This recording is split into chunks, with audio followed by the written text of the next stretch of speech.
according to this position, is power. Indeed, the history of Britain is almost always told from a perspective focused on power, be that military power, symbolic power such as the monarchy, or financial power such as the story of the East India Company.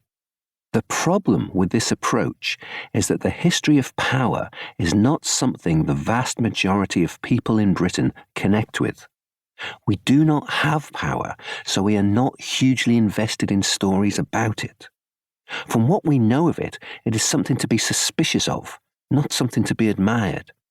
As a result, we are presented with a national story which could be about Martians for all that we can identify with it. There are, however, other ways to tell the story of an island people, and one of them is by focusing on the imagination. This is the story of our internal lives, the tales that people are drawn to and share, and what they reveal about our dreams, beliefs, and attitudes. To focus on imagination rather than power offers a deeper portrait of a population. It is also one which those who live there can actually recognize, and that must count for something.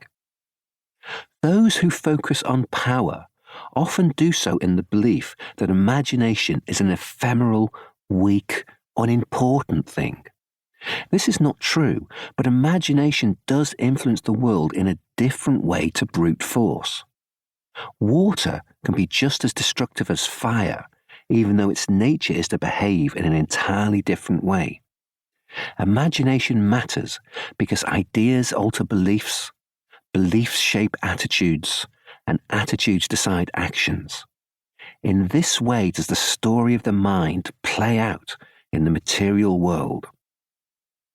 The Romantic poet Samuel Taylor Coleridge was fascinated by imagination and the power it had to alter reality. Imagination was a different thing, he argued, to simple fantasy. As Coleridge defined the term, imagination was the arrival of something truly new. This had a significant impact on the world because things had to adjust and rearrange themselves to make way for this new arrival. What he defined as fantasy, in contrast, was the simple rearranging of things that already existed. This could be entertaining and diverting, but it did not change the world like imagination did.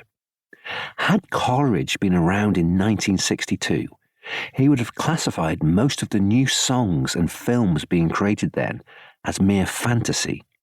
They were still of value, of course, but the world was not made noticeably different by them.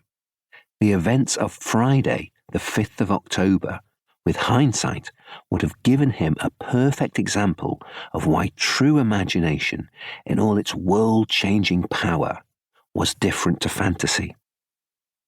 The world of the imagination is a wild ecosystem stuffed with an uncountable number of plays and paintings, sitcoms and orchestras, comics and operas. Creation is ongoing and constant, and trying to make sense of this seemingly infinite landscape can be overwhelming.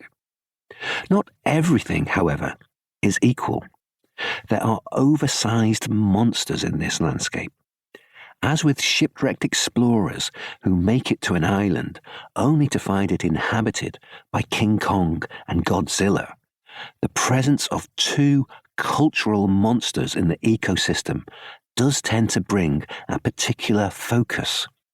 Yes, insect life and fungal life are important and worthy of study, but first, it's probably best to pay attention to the monsters. The Beatles and the Bond films are our monsters in the cultural ecosystem. Neither make any sense when viewed from the perspective of the regular entertainment industry. The idea that a film series based on a single character could continue uninterrupted for 60 years or more, always remaining successful and making money during 25 sequels, is in no way plausible. There has been no shortage of film producers who have tried and failed to create something that reliable and profitable. If it was possible, everyone would be doing it. And likewise, the idea that